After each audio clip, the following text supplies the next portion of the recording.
Hi, I'm Bastian. And I'm Caitlin. Today we're going to talk about... Elvis. Let's go.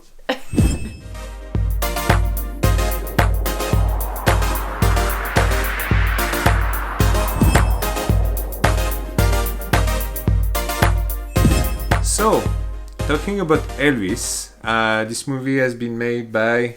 Baz Luhrmann. Alright, he's also the one who did, the one I watched at least, were like Romeo and Juliet with Leonardo DiCaprio and Gatsby. Mm-hmm. Yeah, Yeah. The Great Gatsby. Yeah. As a reference, I'm not a fan of any of these two movies. Have you watched any of his movies? He did also Moulin Rouge.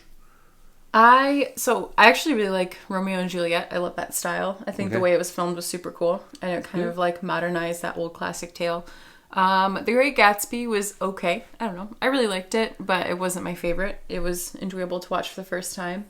I was also a lot younger when I watched it, so like the soundtrack was really cool at the time, and you know the story. Oh, I love the soundtrack. Yeah, you know what I mean. I love like that like big bandy feeling. Soundtrack was good. Movie was too long. It's been so long since I've watched The Great Gatsby, but I remember like liking it, but not like being obsessed with it. But that's not the subject of today, because today we talk about Elvis Perfect. with Austin Butler. So Yeah. He didn't win the Oscar. No, I think he was like, he deserved his nomination for sure. I was hoping he would get the Academy Award, that for sure. But I have different thoughts on that. that's okay. We're here to talk about it because we whine about it.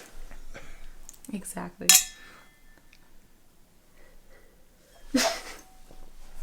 So yep, there it is. This is a good one. First of all, you know, a very, very short section, no spoiler, is like, love it, didn't love it, or so-so. Yeah, you go ahead first. I loved it. So for me. That's gonna be very interesting. So let's jump into it. Yeah, I think. Well, you go ahead. No, you go for it. So I actually, before watching this movie, I didn't really know much about Elvis, his story beforehand. I knew small details. I knew like the theory of how he passed and like all the conspiracies around that. And I of course like love his music and. He's still alive. Yeah, the theory about, you know, him and Tupac. But, you know, watching this movie, I know Bastian was super excited about it, and I was like, absolutely, like, this looks great. The trailer for it was really beautiful, and it looked like kind of like a party, you know? That's the vibe. But that's also Baz's style, like, going off The Great Gatsby, Romeo and Juliet. He has that very, like, flashy, like, party, kind of like old 20s. I was extremely afraid starting the movie. Just a quick note. I heard Elvis all my life because of my dad, and thank you for that, Dad. I didn't know the guy at all until I visited Graceland quite a few years ago, and it just like, it resonates so much. When I visited Graceland, I discovered who Elvis was. So I was excited to watch this movie for all of these reasons. Of course, watching the movie made me think of my dad, like, for 2 hours and a half. It was just, like, insanely good to me, but not just because of all these reasons, just because I think the movie is good. If you want, I can jump on what I really think of the movie. I just love the way the movie is made. It explained pretty much why Elvis never toured in the world. I think, if I'm right, and once again you can tell me if I'm wrong, but Elvis never toured outside of the United States except for Canada. I think he did like 3 shows outside of United States, and it was in Canada.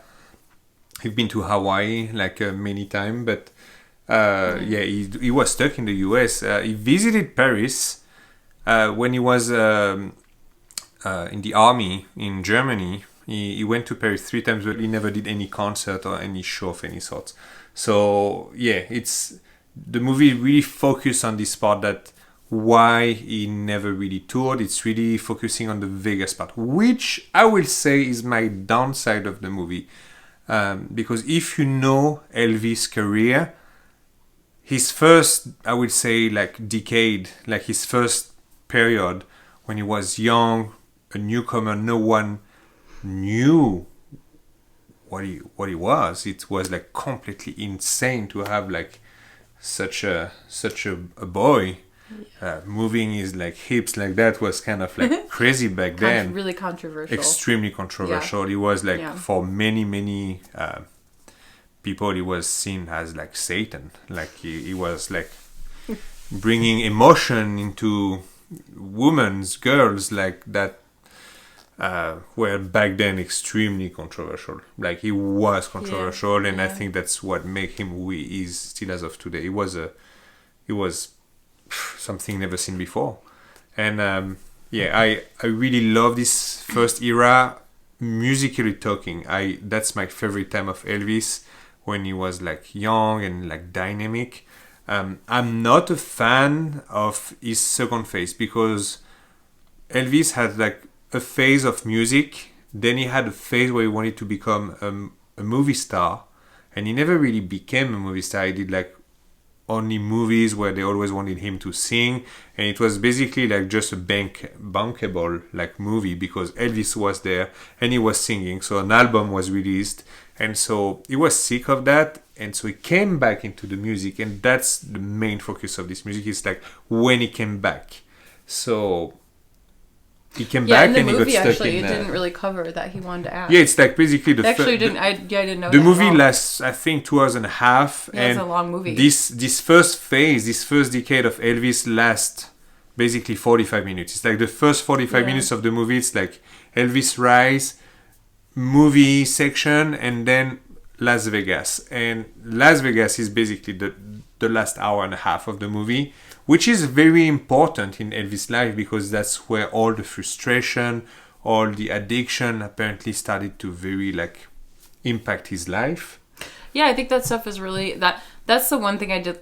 Well, I liked it. It was also really hard to see the movie, because at the end of the movie you see Elvis like at the end of his career pretty much, and he's like, he's gained a lot of weight. He's really inflamed from all the substances he's using. He's alone. It's just sad to see someone like that, And I think the movie really like captured that really well. I think for me, the reason why I didn't like the movie fully is because Austin Butler cracks me up. I'm sorry. Really? Like he cracks me up. Huh. I know that he did amazing, and I know nothing about acting. It's phenomenal.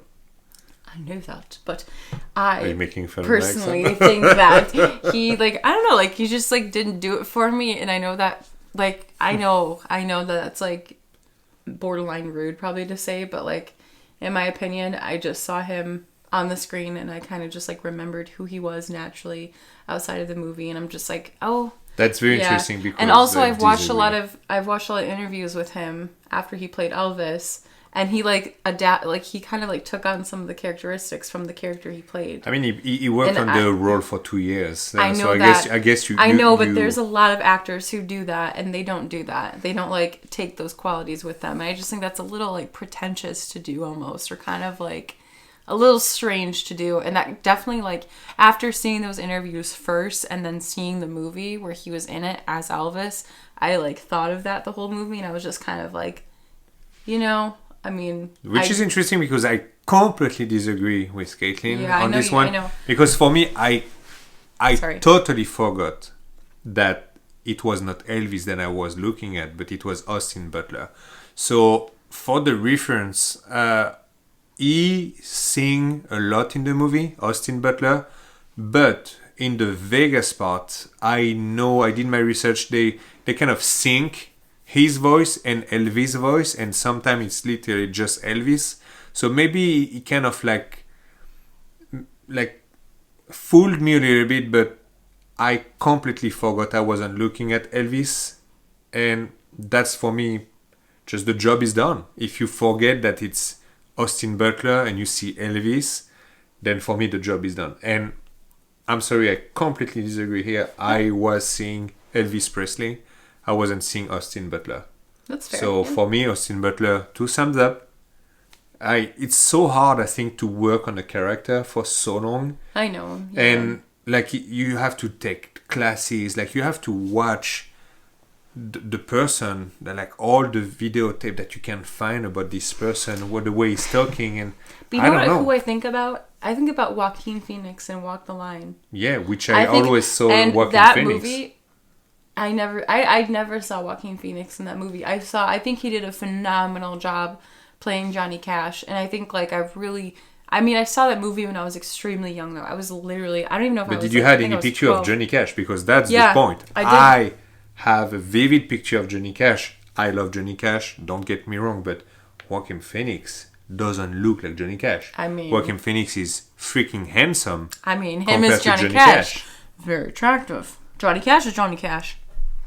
You know, that's exactly what I said. He's amazing. He's talented, but you know, attraction was Johnny Cash wasn't there. So respectfully, yeah. Yeah, no, with all due respect, he wasn't there. But I mean, anyway, sorry. So Elvis, like, can we talk about Tom Hanks' character in that movie? Because I'm sorry, but I'm gonna jump on that too. I think we really disagree on the movie because we do. I'm a bit tired of Tom Hanks overall. Me too. Because I've seen Tom Hanks my entire life. I've seen Forrest Gump like maybe 20 times. I've seen many of his movies and I love him in many movies. But I do think it is always there in many movies where just take a break, you know? Like, we love you. You do great, but take a little break.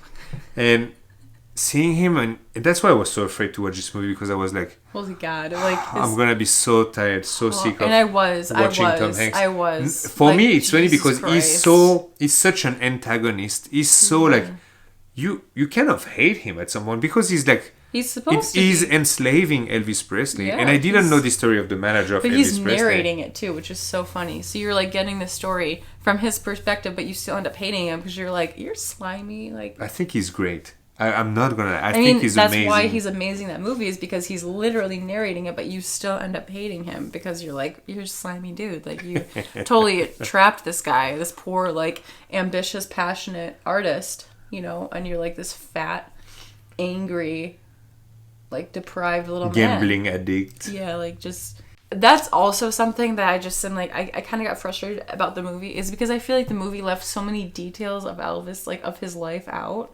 So much happened in his life, and I feel like you don't really get a good idea of that in the movie. But you need a TV show. You cannot do a movie. I mean, you need like I don't even know, a trilogy of like 4 hour. I don't even know what you need, but yeah, I feel like I didn't like the movie that much, as you can tell.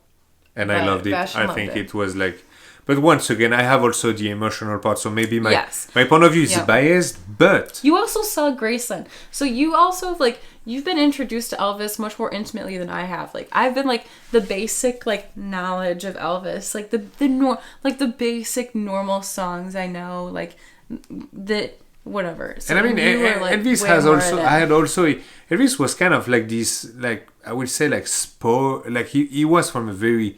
poor family, but when he became successful, he wanted to get everything better than everyone else, and it's something that you can see in the movie, that you see in Graceland. There's the story of the 3 TVs, which I was always like fascinated by this story, because back then in Elvis' time, like in the 60s, 70s, like you know, it's what's interesting is that there were only 3 channels, and the story when I visited Graceland is that in the basement there is like his like room with 3 TVs. And the reason is because when he visited when the president invited him back then, he realized that the president had 3 TVs because there were like 3 channels. So the president was watching every channel at the same time.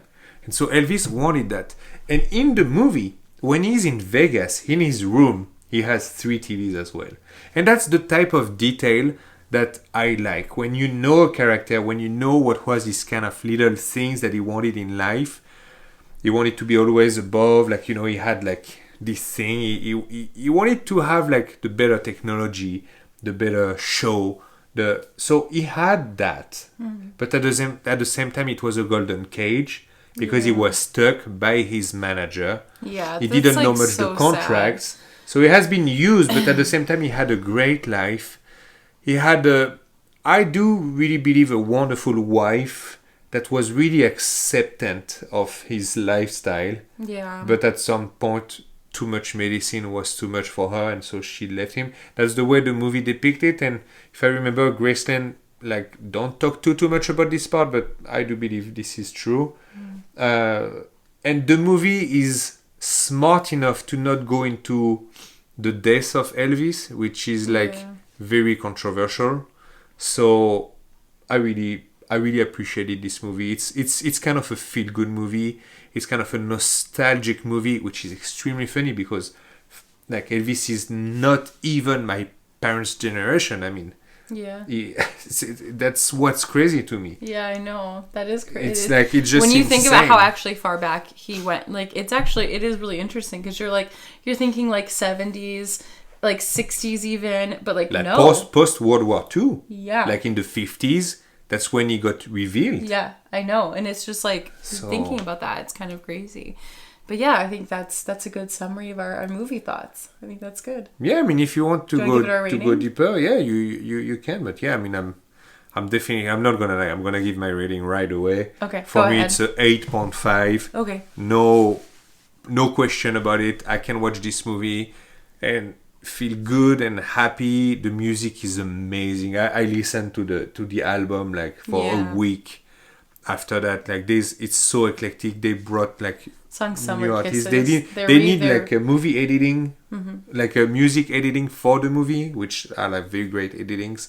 The song "Summer Kisses," the remastered version. It's so good. I mean, I'm a huge fan. Good. My rating is a 6, respectfully. That's okay. Sorry. Don't be sorry. It's okay. That's your review. So yeah, thanks for watching. Oh wow, that's a. Is that how you do? That's good. So we're gonna wrap up here. So yeah, we really divergent on this movie, but that's great too. That's why we like to do this show. Yeah. So once again, do not hesitate to subscribe, to share, to like, to ring the bell, to have notification when we release a video. We try to do every Friday, which we're gonna keep on doing for a while. And it can be movies that were released like a while ago. That can be movies that are just recently at the movie theater. There is no timeline because we're on YouTube, and in YouTube there is no time. So yeah, please support us by sharing. This is super important for us. And do not hesitate to send us feedback. We receive a lot of private messages and we really appreciate that. So thank you for watching. Thank you. And we see you very soon. See you. Bye-bye. Bye.